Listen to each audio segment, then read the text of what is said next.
Hey, what's going on YouTube? It's Ben here again. So today it's going to be number two on this one take series. Basically, what I'm going to be showing you guys is kind of the nitty gritty on how to set up your Shopify store. A little bit of a tongue twister there. So basically, what I'm going to go ahead and do is kind of run you through a couple of things. I do have a little bit of a list because it can get kind of confusing, a little bit monotonous at first, but definitely really, really important. So I'm going to go and show you guys what I did. Hopefully save you guys a little bit of trouble on just basically some mistakes that I made so you won't have to go through the same things. So let me go and get this all started up here. We're going to go and start out with this kind of little tab sidebar thing. So underneath your online store, you have a couple different things. You can see these here. The first thing that I did is I wanted to connect my domain. So there's a couple little fancy little tricks here. So obviously I have Dance Supply Co. When you pull yours up, it's going to give you an option to either buy yours now or you can go and connect one. Now, Shopify is a little bit expensive. So what I went ahead and did is I went under namecheap.com, okay? And what I did is I just typed in the domain that I wanted. So say, just whatever niche you want to come up with something, pretty creative, I guess is what you want to say. And something that I learned, don't use one or two words because those are usually all bought out and people are going to be charging like, tens of thousands of dollars for those, generally speaking. So if you choose like three words, combine them. So if you're like, I don't know, like a picture frame niche, like picture frame company or picture frame supplier, something like that. As a matter of fact, let's go and see if this is a frame, if I can spell, taken. All right, so let's go and let this load. Picture frame supplier right here. It's kind of loading up here. Yeah, so it is not taken. Cool. So picture frame is actually a pretty good niche to get into. One of the more like passion, product niches, I guess is what you can say. I'll probably make a little bit of a video kind of just, breaking down exactly how to pick your niche and how I picked my niche. Again, I'm not an expert, but I've watched a lot of videos on how to do this. And the last video I did show you guys a little bit of how I picked my niche. So I'll show you the other ones that were kind of like in the running, for my store and why I picked this one here. So say you're in the picture frame niche, go ahead and grab that. It's literally $8.88.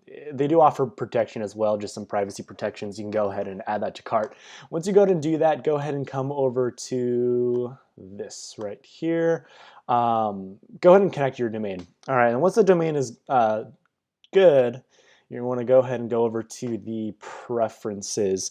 Now, once you're at the preferences, it's kind of cool. This is title and it says meta description. This is basically the title that shows up right here. So you notice this Dance Supply Co. online store, right? Dance Supply Co. and then this kind of cut off. But if you save it as like a favorite, somebody saves that as a favorite, it'll show up.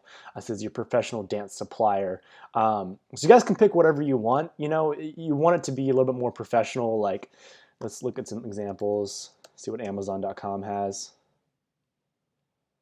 Kind of give you guys a good idea if you even have one. Yeah, Amazon.com online shopping. So you can go and do that. Picture supply or picture frame supplier online shopping. Just copy the same thing right here. Down here, you want to go ahead and do the Google Analytics. Now, I haven't done this yet. Google Analytics is basically, it's like a pixel that follows people around, kind of like a Facebook pixel, but just for Google. You'll have to set up a Google AdWords account first, and I just haven't done that quite yet. I'm getting around to it, but what I did do is I set up a Facebook pixel. So go and get your Facebook pixel set up. Literally the easiest thing on earth, just copy and paste it, insert it in there. Let's see what is next. We have, that's all done. Cool. So next one down, we're gonna have the password page. So let me see if I can remember how to get to that. Password page, there we go.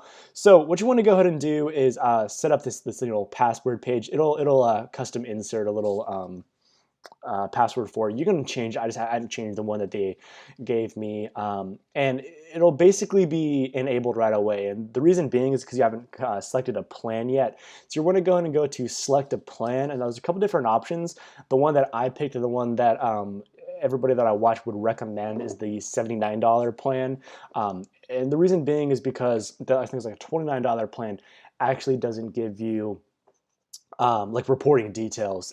So it doesn't really give you like the pixel reporting, add to carts, abandoned carts, whatnot, stuff like that. And that's definitely something that you really need. So I went with the $79 plan. There's a lot of affiliate links out there. I don't have one, but just go to somebody else, I guess, and get a nice little affiliate link. It'll probably save you about like $10 a month, somewhere around there. So you can go ahead and go into the Facebook pixel. We got that taken care of. Look at my chicken scratch handwriting. The payments. And where's the payments? Oh, they'll be in here. Okay. So the payments, you want to go ahead and get this all set up as well. I'll show you guys what you want to do. So go ahead and get the Shopify payment set up. It is powered by Stripe, a really, really well-known company. Basically, it's kind of like PayPal that just collects or keeps customers' information on file. Does all the legal paperwork and stuff, so you don't have to. But this is really nice. People can pay with Visa, MasterCard, Discover, Amex, whatever they might have. And you also want to use PayPal. Now, it's gonna by default say on your first payment, you have to, it'll send you an email, and then you want to go and set up your PayPal account there. But the problem is if you already have a PayPal account, so if you do have a PayPal account that you want to use, just go ahead and hit edit, hit remove, and then link it up with your the PayPal account that you actually want to use. And then Amazon Pay, I haven't done alternate payments, manual payments. I haven't done anything like that because I'm not gonna be selling on Amazon. So after that, let's go ahead and check out the checkout process. So again, you want to go ahead and go to settings and checkout. All right, guys. So for here, this is what you want to go ahead and do. By default, it's going to have accounts are required is actually going to have. And what I did, and again, what a lot of the experts recommend is that you actually have accounts are optional, because a lot of people, I mean, especially if you're a new website, they don't know too much about you, you're just running a sale. They're probably not going to want to give you their personal information, and they know it's an emailer. Now, maybe a little bit later on, once you establish like your brand, you can do that. But right up front, they didn't recommend it, so I'm not going to recommend it either. So I went ahead and I did change it to accounts are optional.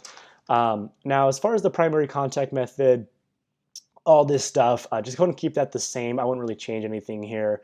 And this is what I was talking to you guys about yesterday, kind of the more nitty gritty of Shopify. So we have the refund policy. Yours will be blank. Hit that generate, sample refund policy. It'll generate one for you. Privacy policy, it'll generate one. Terms of service, it'll generate one. Now by default, it'll have like 90 days, I believe. So if you want to go ahead and change that, go ahead and change it. Minimum, from what I understand, you want to do 14, but you don't want to go lower than 14. So after you hit all of those, they still have not shown up on your website yet. They still will not show up here. So what you go and do after that is you go to your online store and you go to pages, and it'll say add page. So add, you're going to add three, well, it kind of depends. I added, let's see, 1, 2, 3, 4, 5. Okay, so I added 5 pages. So I had the contact us page, FAQ page, privacy policy, return, terms of service. Once you open them, copy and paste the refund policy, return policy, terms of service, and then go ahead and put in your FAQ. Just a little bit of examples that I have here. You can steal my FAQ if you'd like. This is kind of what it looks like. So if you want to go ahead and pause this video, it will show you what mine looks like. Give you a nice little sample there.